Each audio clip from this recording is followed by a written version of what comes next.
ברוכים הבאים וברוכה הבאה שלי לפודקאסט מספר, יכול להיות מספר 10?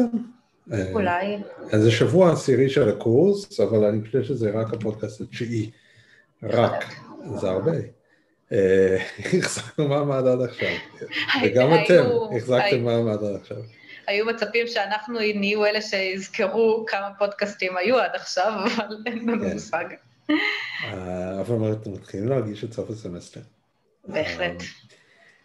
אז אני לא אציג את שלי כי אתם מכירים אותה, אלא ניכנס ישר לתוך סימפסון. אני אשתף את המסך שלי,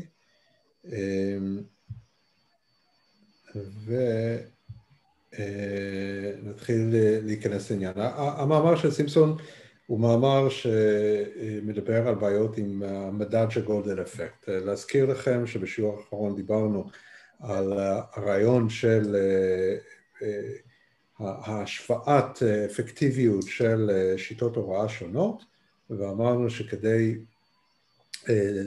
להשוות בין, נגיד, שיטה אחת, הוראה דיפרנציאלית, לבין שיטה אחרת, תמיכה בהיבטים רגשיים וחברתיים של תלמידים, אתה חייב איזה מדד שאפשר לעשות לו סטנדרטיזציה, שאפשר לעשות השוואות, והמדד שהגיעו אליו זה גודל אפקט.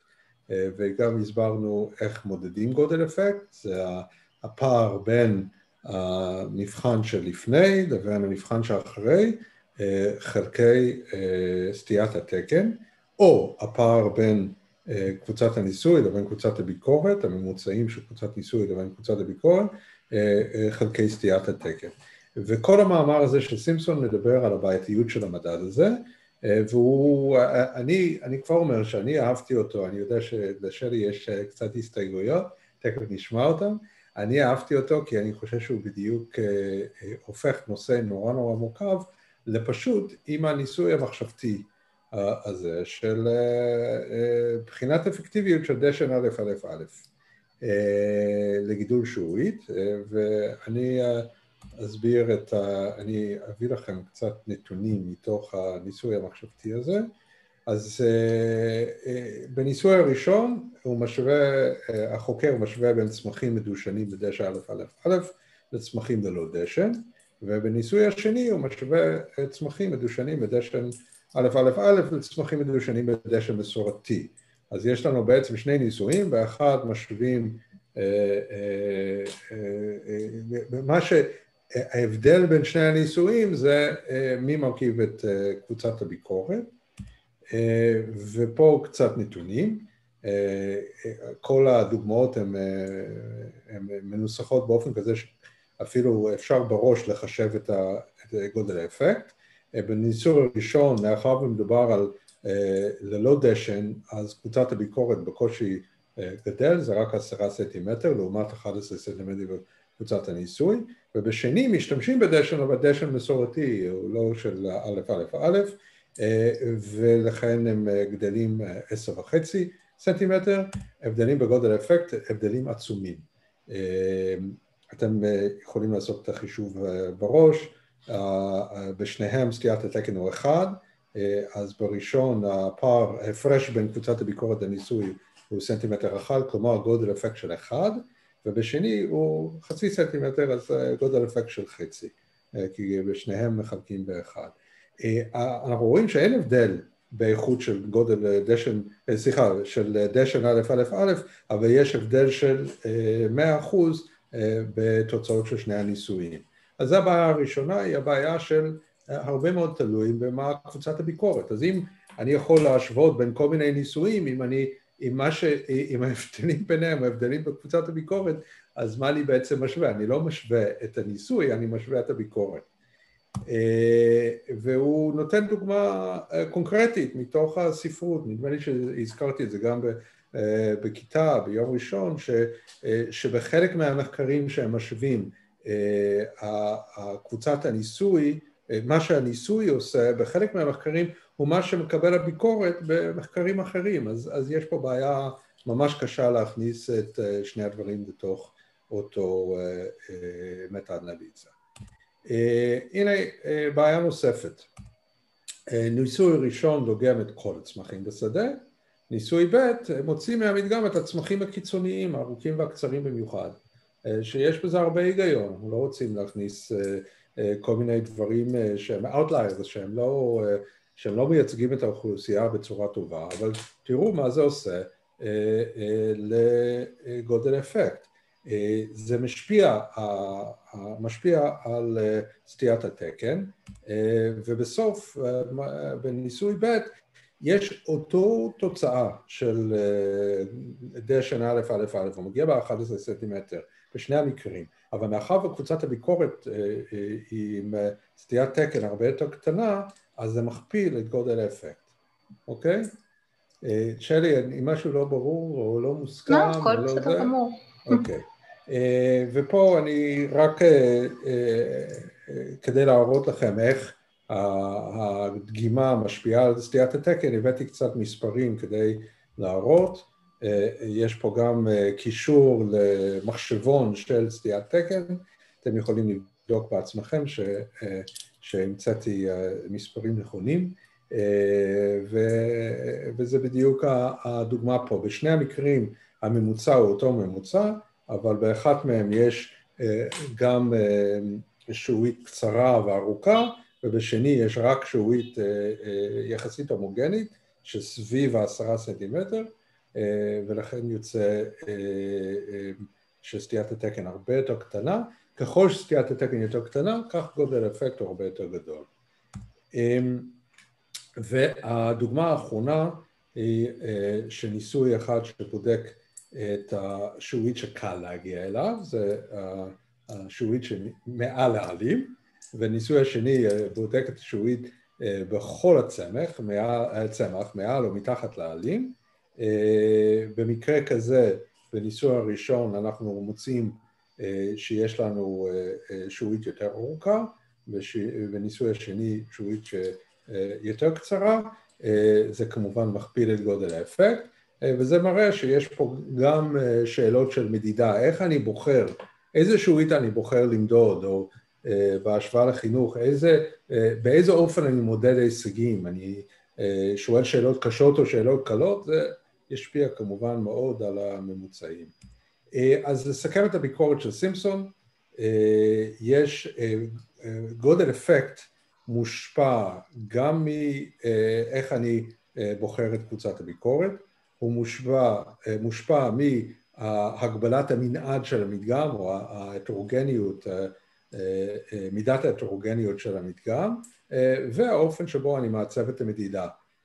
שלושת הדברים האלה לא קשורים כהוא זה לאפקטיביות. בכל הניסויים השתמשו באותו דשן, והשעועית הגיעה לאותם האורכים, רק האופן שבו או מודדו או בחרו את המדגם או עיצבו את הביקורת, שינו באופן רדיקלי גודל אפקט, מגודל אפקט שהוא יחסית מה שהטי היה קורא מתון, לגודל אפקט של משהו בשמיים. וסימפסון מסכם שאומר שהמילה גודל אפקט, המושג הזה הוא מושג מטעה. צריך לקרוא לזה במקום גודל אפקט, אלא בהירות האפקט, אבל אז אי אפשר היה להשתמש בזה כמדד להשוואה במטה-אנליזות.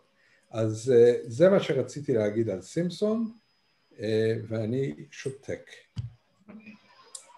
כן.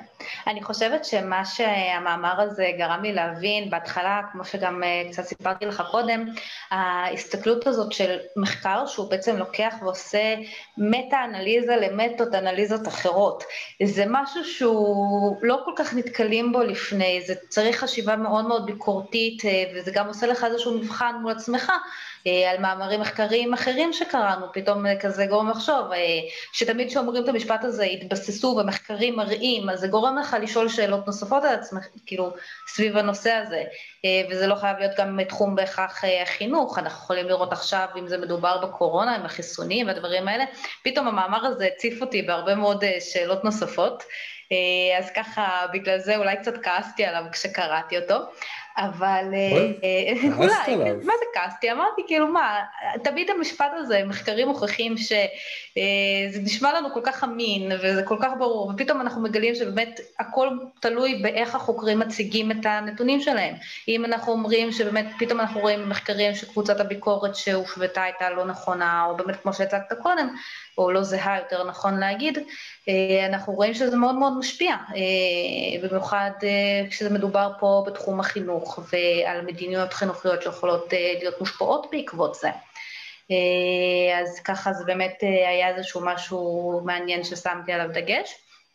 וגם אחת הטענות שהוא באמת מציין שם, זה ככל שמנסים להכליל כמה שיותר מאמרים או מחקרים או תוצאות, ככה באמת הפערים גם בינם לבין עצמם הם מטשטשים, ופתאום ניואנסים שכן יש להם איזושהי חשיבות מסוימת בפר מחקר ספציפי, זה מאבד את החשיבות שלו, וזה מאוד מאוד משפיע, וככה שזה היו איזה שהם שני כיוונים שעלו לי מהקריאה של המאמר.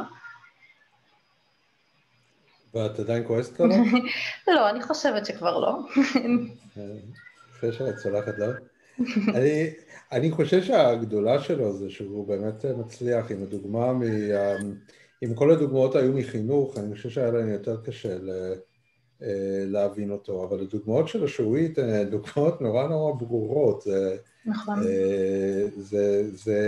זה נורא מפשט משהו שהוא על פניו, הוא נשמע נורא מורכב, לפחות עבורי, שאני ההכשרה הכמותית שלי פחות טובה, נגיד ההכשרה האתנוגרפית, אז אני רואה מספרים ונוסחאות ואני מתחיל להילחץ, אבל הוא מסביר את הדברים בצורה שכל בר דעת יכול להבין אותם,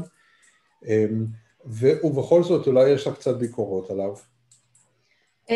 אני חושבת מבחינת ביקורת, תראה, ועד עכשיו הכנתי את הדברים הטובים להגיד עליו, אמרתי, אני חושבת שאחד הדברים שאולי היו הכי משמעותיים, אני אנסה למצוא לזה את המילים הנכונות, אז אני מתנצלת על זה,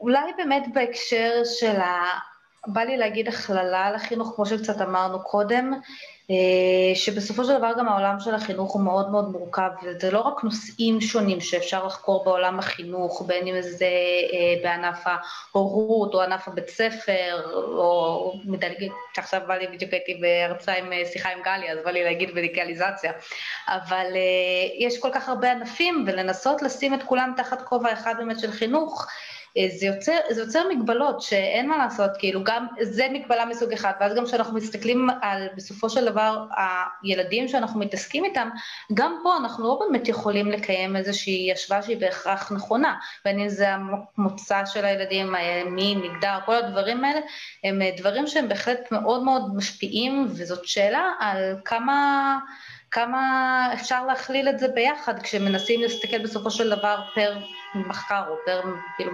השוואות בין מדגמים. אז ככה זה הייתה לי איזושהי נקודת מחשבה בהקשר הזה. כתבתי לעצמי כמה נקודות, אז אני גם עוברת עליהן תוך כדי.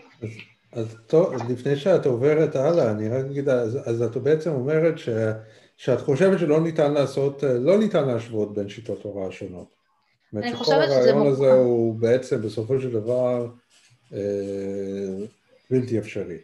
זה לא רק בהכרח בשיטות הוראה, אם אנחנו מסתכלים במחקר חינוכי, אז בין עולם חינוך השונה, וגם בתוך באמת יותר ספציפי, כמו שאתה אמרת, בשיטות מחקר הוראה שונות, זה בהחלט משהו שהוא מאוד מושפע. אז אין ברירה, אז חייבים לקרוא את כל המחקרים, אי אפשר לסכם אותם בנתון אחד. בגלל זה כעסתי על המאמר הזה, כי אמרתי, מה עכשיו אני צריכה להתחיל לרדת לעומקם של כל המסומכים למיניהם. טוב, זה ממש בעיה, כי היה נורא נוח שאפשר היה להצביע בספר שלהתי להגיד, הנה יש לי את הברומטר הזה, זה 5.7, זה, סליחה, 57%, זה 30%, אני יודע שה-0.57 הוא יותר טוב, וזהו. כי אי אפשר להסתכל, אני מדבר על סיכום של 50,000 ניסויים.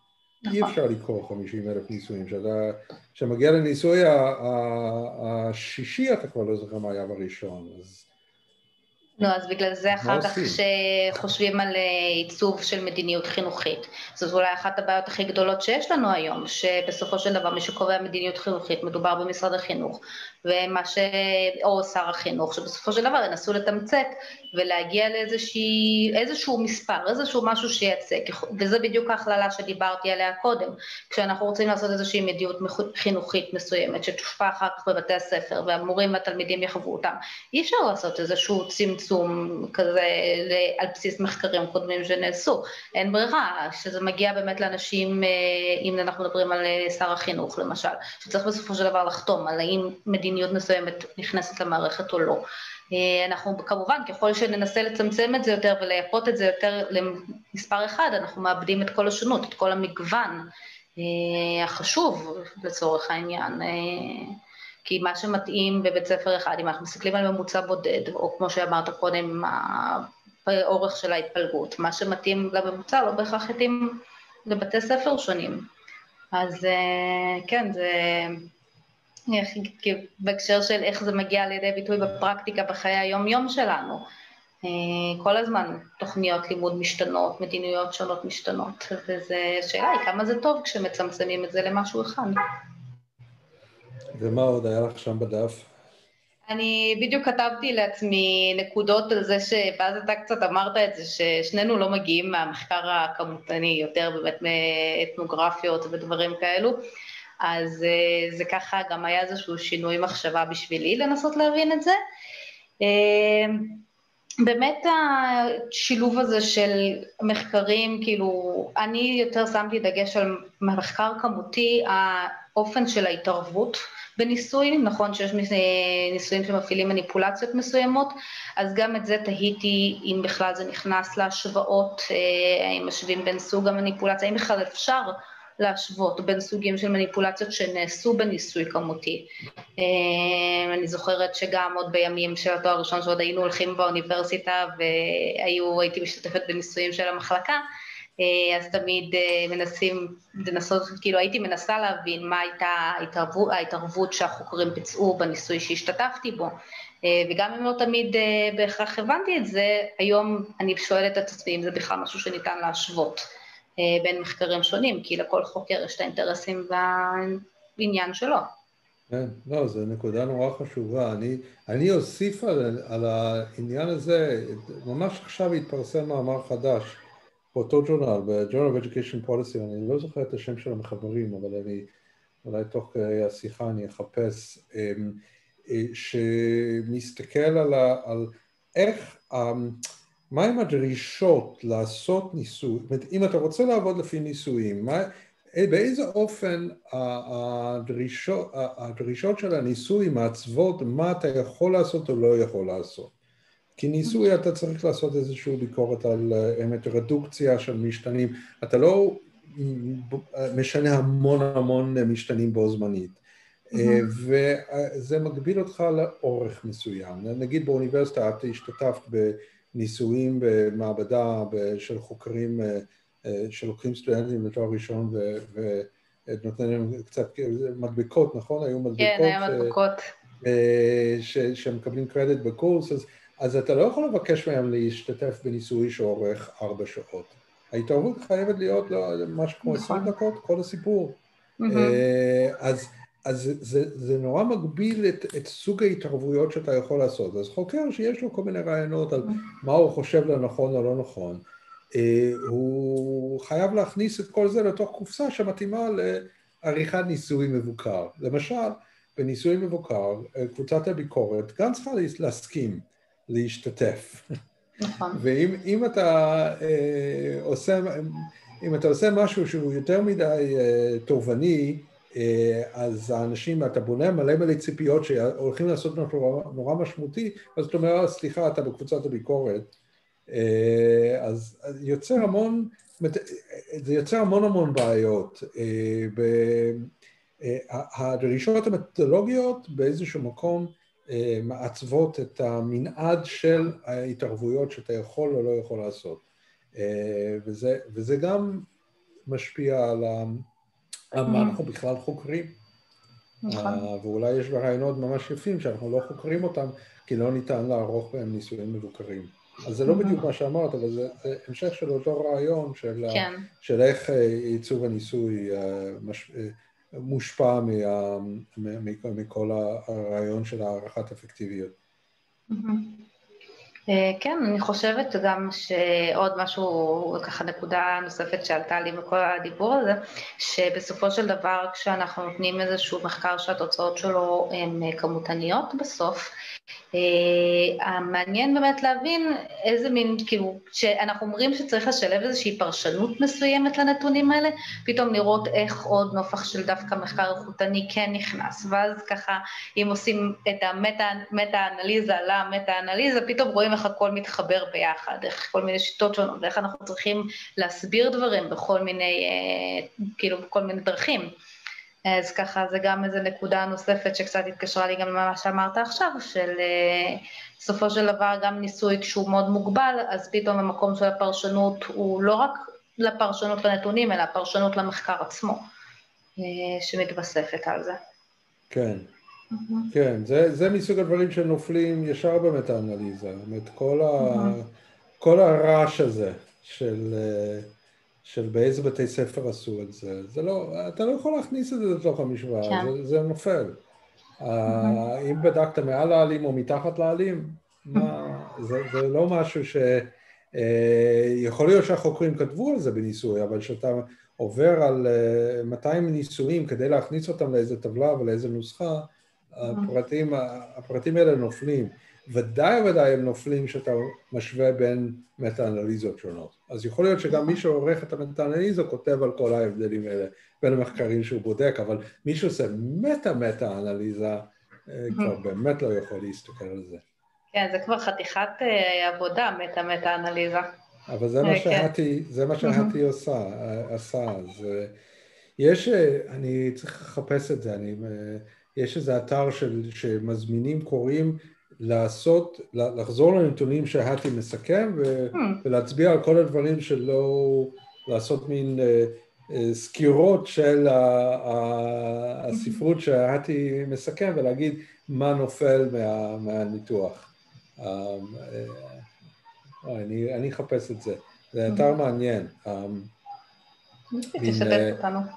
כן, מין גרופ חוכמת המונים, שכל מי שרוצה יכול לתרום, והרעיון הוא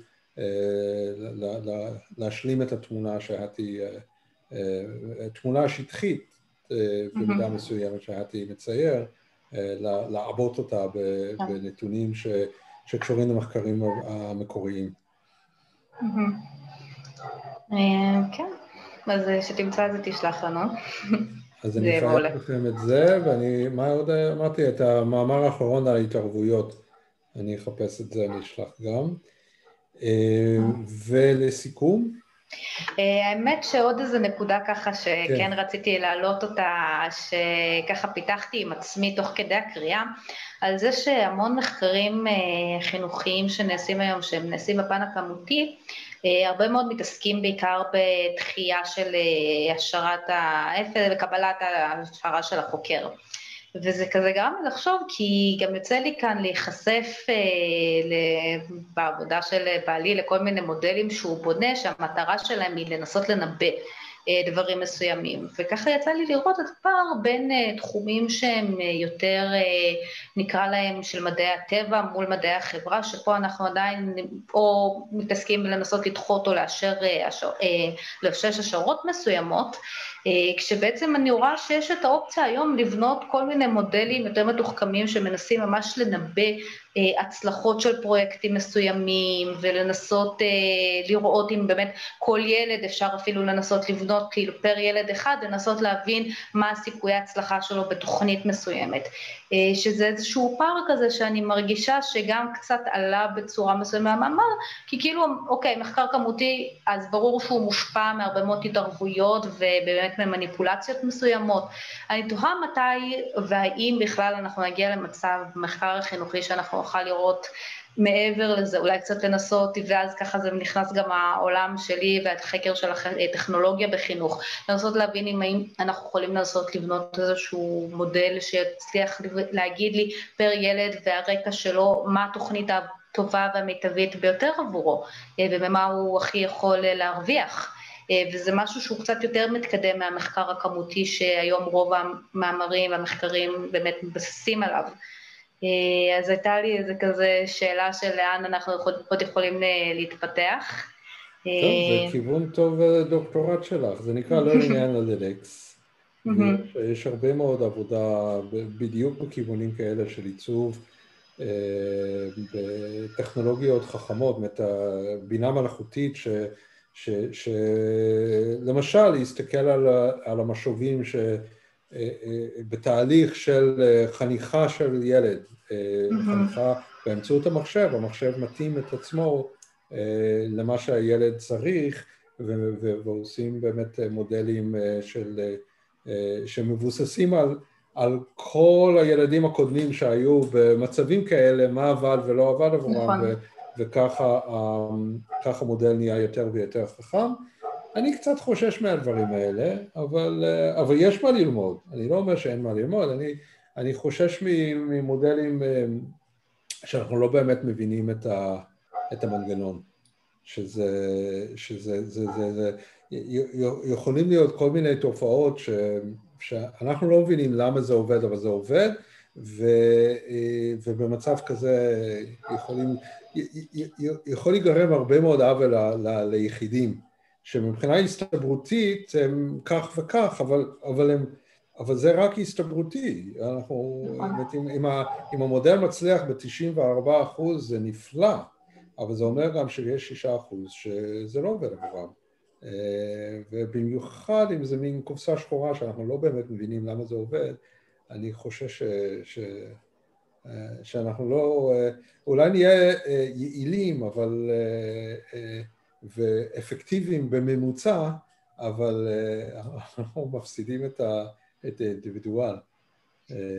זאת שאלה באמת, איך הדברים האלה יוכלו עוד והתפתחו בעתיד, ובאמת אם אנחנו מחברים את זה למה שסימפון מדבר עליו, בהקשר של ההשוואות בין מחקרים, אז כן, יש לנו פה עוד הרבה מה ללמוד על ההשלטים, איך החוקר מעצב מחקר בעולם החינוכי, ואיך באמת איזשהו סיכום גדול אנחנו יכולים להשפיע ולעזור לילדים ברמת האינדיבידואל שלהם. ככה איזושהי מחשבה לעתיד. טוב, שלי, תודה רבה. ונתראה בשיעור ביום ראשון.